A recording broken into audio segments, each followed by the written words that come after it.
safiirka dowladda Mareykanka u qaabilsan arrimaha Soomaaliya Ambassador Donald Yamamoto ayaa amar ku siiyay madaxda dowlad goboleedyada dalka in aanu jirin cid ka tagi karta magaalada Muqdisho ilaa heshiis doorashada laga gaaro.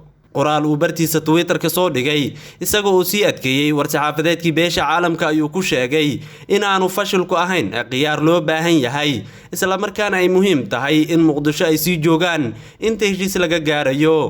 dadka Soomaaliyeed waxa ay hadda rabaan doorasho ayuu yiri Ambassador Donald Yamamoto oo magac dhabay shanta madaxweyne dowlad goboleed.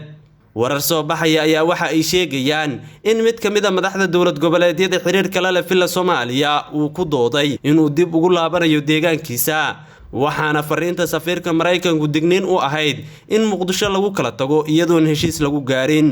ila wareedyo lagu kalsoon yahay ayaa mustaqbal u dusiyay in madaxda taabacsan filla Soomaaliya ay sameeyeen dhowr tilaabo oo shirka lagu fashilinayo maadaama ay ka caroodeen in aan loo hoggaansamin baaqyadii horey uu u diray madaxweynaha mudxuleedkiisu dhamaaday ee Soomaaliya Maxamed Cabdullaahi Farmaajo.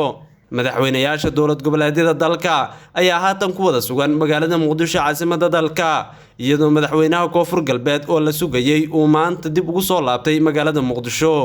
shirka loo balansan yahay inuu dhaxmar madaxda dowladda federaalka iyo dowlad goboleedyada ayaa bari ka dhici doona xarunta Afisyooni ee garoonka diyaaradaha magaalada Muqdisho. Premier Wallet waa application cusub oo uu ku keenay Premier Bank.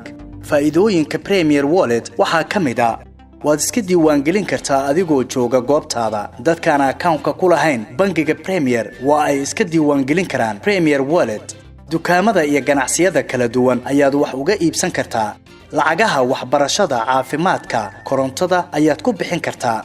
lacag ayaad u diri kartaa qof kale, laguguna soo diri karaa si fudud. account-kaaga iyo Mastercard-kaaga Premier Bank ayaad ku xiran kartaa kana maamulan kartaa.